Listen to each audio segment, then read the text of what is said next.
காலை வணக்கம். இன்னைக்கு காலையில ஆடி மாதம் 5வது வாரம் அருள்மிகு ஸ்ரீ பாடி படவட்டம்மன் திருக்கோயிலில் நடைபெற இருக்கும் அனைத்து நிகழ்ச்சிகளும்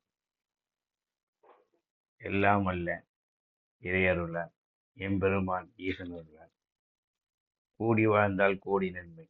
நாம் செய்யக்கூடிய ஒவ்வொரு நல்லதும் நன்மை பயக்கும் விஷயங்களும் எம்பெருமான் அருணாச்சலத்தின் அருளால் இனிதாக நடைபெறுகிறது. இறைவன் அருள் இருந்தால்தான் எந்த நிகழ்ச்சியும் எல்லாராலையும் செய்யப்படும். அடுத்தவர்கள் என்ன நினைப்பார்கள் என்பதை விட நாம் என்ன செய்கிறோம் என்பதுதான் இறைவனுடைய தத்துவம். நாம் ஒவ்வொரு காரியம் செய்வது இறைவன் அருள் இருந்தால் மட்டுமே செய்ய முடியும்.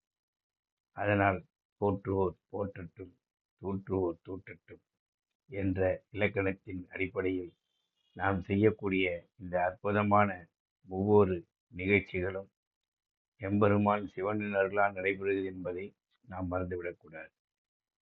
அந்த இறைவன்தான் உனக்கும் எனக்கும் அந்த புத்தியை புகட்டி இதன்படி செல் என்று சொல்கிறார். அது தவறு என்று சுட்டி காட்டும் போது அதை ஏற்றுக்கொள்ளக்கூடிய மனப்பான்மை இருந்தால் அவர்கள் ஏற்றுக்கொள்ளலாம். இல்லை, நான் செய்வதுதான் சரி என்றால் அது அவருடைய கர்ம வினை. யாரையும் யாரையும் எந்த நேரத்திலும் மாற்ற முடியாது. இறைவன் அருள் ஒன்று மட்டும்தான் உண்மை என்பதை ஒரு நேரங்களில் நாம் புரிந்து கொள்வோம். அது எப்படி தெரியுமா? தனக்கு என்று வரும்போதுதான், நமக்கு என்று அந்த கஷ்டத்தை உணரும் போதுதான், அந்த 9 கிரகங்களின் ஆட்சியில் வரும்போதுதான் உன்னுடைய கர்ம வினையை நீ உணர்வாய். நீ உணரும் போது நீ என்ன தவறு செய்தாய் என்பதை உணரும் போது அந்த காலம் கடந்துவிடும். இன்றைய சுதந்திர நாளில் எல்லோருக்கும் சுதந்திரம் இருக்கிறது. பேசுவதற்கும் சுதந்திரம், செயல்படுவதற்கு சுதந்திரம்.